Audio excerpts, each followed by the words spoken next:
بسم اللہ الرحمن الرحیم۔ السلام علیکم۔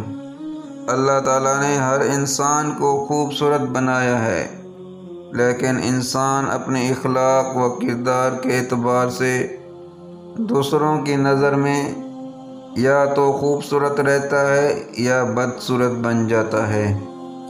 اگر دوسروں کو کسی کام سے روکنا چاہتے ہیں تو اس کی ابتدا اپنے آپ سے کریں۔ رشتے کم بنائیں لیکن دل سے نبھائیں۔ اکثر بہتر کی تلاش میں بہترین کھو بیٹھتے ہیں۔ کوئی پرفیکٹ نہیں ہوتا۔ لگاؤ ہو تو ہم خوبیاں تلاش کر لیتے ہیں، اور بیزاری ہو تو خامیاں تو سب میں ہی کچھ نہ کچھ ہیں۔ پاکیزہ ترین محبت یہ ہے کہ تم کسی شخص سے محبت کرو، یہ جانتے ہوئے بھی کہ وہ تمہارا نہیں ہو سکتا ہے، اور اسے خوش دیکھنے کی تمنا کرو۔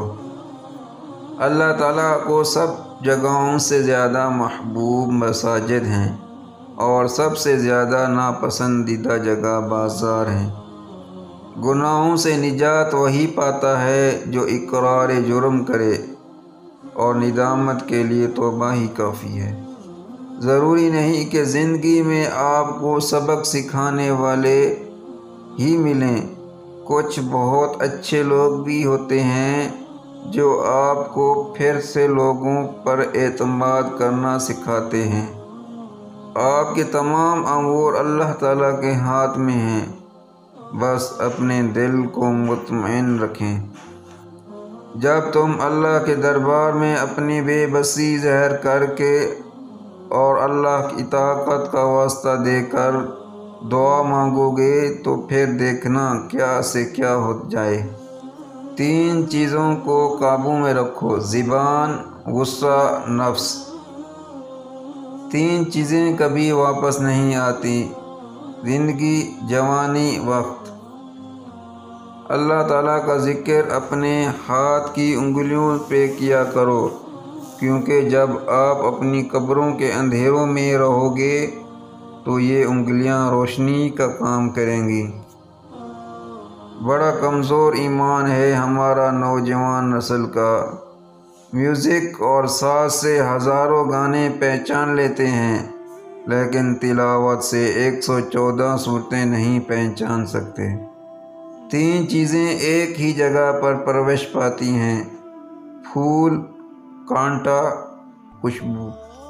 پیسہ آ جانا، مشہور ہو جانا کامیابی نہیں ہوتی۔ 5 وقت کی نماز پڑھنا اور اپنے رب کے قریب ہو جانا کامیابی ہوتی ہے۔ بات نیت کی ہوتی ہے صاحب۔ کوئی کعبہ سے بھی خالی لوٹتا ہے اور گھر بیٹھے رب کو پا لیتا ہے۔ رشتے اگر دل میں ہو تو توڑنے سے بھی نہیں ٹوٹتے، اور اگر رشتے دماغ میں ہو تو جوڑنے سے بھی نہیں جڑتے۔ آپ کی تربیت کا پتہ اس بات سے چلتا ہے کہ آپ عورت کے ساتھ کس طرح بات کرتے ہیں، پھر چاہے وہ عورت گھر کی ہو یا باہر کی۔ سب سے بڑی دیانتداری اپنا محاسبہ کرتا ہے۔ لوگوں کے دل آپ صاف نہیں کر سکتے، مگر اپنا دل صاف رکھنا آپ کے اختیار میں ہے۔ جیسی محبت آپ اپنے ماں باپ سے کریں گے، ویسی ہی محبت آپ کی اولاد آپ سے کرے گی۔